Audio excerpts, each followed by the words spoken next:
एक समय की बात है, एक छोटे से गांव में, जहां हर बच्चा खुशियों से भरा हुआ था।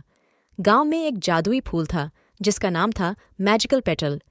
इस फूल में एक खास शक्ति थी। जो भी इसके पास आता उसकी मनोकामना पूरी होती थी। एक दिन गांव के छोटे से बच्चे राजू ने मैजिकल पेटल को खोजा। उसने धूप में खेलते हुए फूल के पास जाकर कहा, भगवान, मुझे रोजगारी चाहिए ताकि मैं अपने माता पिता की मदद कर सकूं।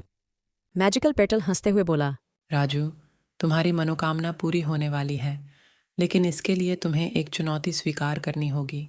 राजू कर्मठ था। उसने चुनौती स्वीकार की।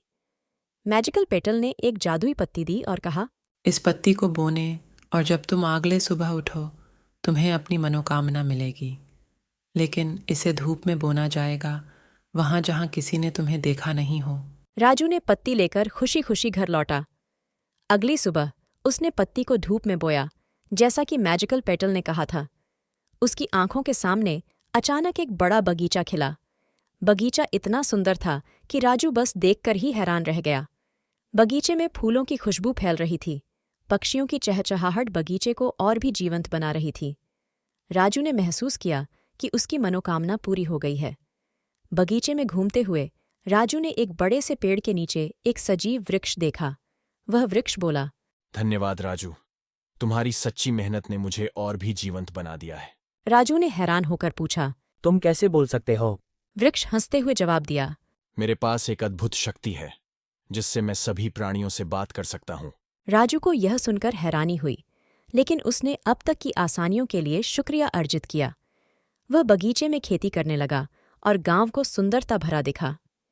एक दिन गांव वाले ने देखा कि एक बड़ी समस्या उत्पन्न हो गई है। गांव के पास एक औरत रहती थी जिसका घर बर्बाद हो गया था। वह औरत बहुत विचलित थी। उसके चेहरे पर दुख के निशान थे। राजू ने उस औरत से सुना और वह तुरंत मैजिकल पेटल के पास पहुंचा। मैजिकल पेटल ने राजू से कहा, तुम्हारी मनोकामना पूरी हो गई है, लेकिन अब तुम्हें और एक चुनौती स्वीकार करनी होगी। राजू ने ठान लिया कि वह औरत की मदद करेगा। मैजिकल पेटल ने दिया एक और जादुई पत्ती, जिसका इस्तेमाल करके राजू ने औरत का घर फिर से सुंदर बना दिया। औरत ने राजू को आभारी मन से गले लगाया और कहा, तुम्हारी मेहनत ने मेरी जिंदगी को फिर से रौनक भरी है। राजू की मेहनत ने गांव को सकारात्मक रूप में प्रभावित किया और उसने सभी को एक साथ मिलकर समस्याओं का सामना करने की शिक्षा दी। इसके परिणाम स्वरूप गांव वाले सभी समस्याओं को मिलकर हल करने में सफल रहे और गांव में हमेशा खुशियों की चमक बनी रही। इस कहानी से हमें यह सीखने को मिलता है कि सच्ची मेहनत, साहस और समर्पण से हम किसी भी मुश्किल को पार कर सकते हैं और दूसरों की मदद करके हमारी जिंदगी में सच्ची खुशियां पैदा कर सकते हैं। इसलिए बच्चों, ये हमेशा याद रखो कि अगर हम मेहनत, ईमानदारी और सहयोग के साथ काम करते हैं तो कोई भी मुश्किल हमें रोक नहीं सकती। हमें एक दूसरे की मदद करना चाहिए और साथ मिलकर हम अपने लक्ष्यों को हासिल कर सकते हैं।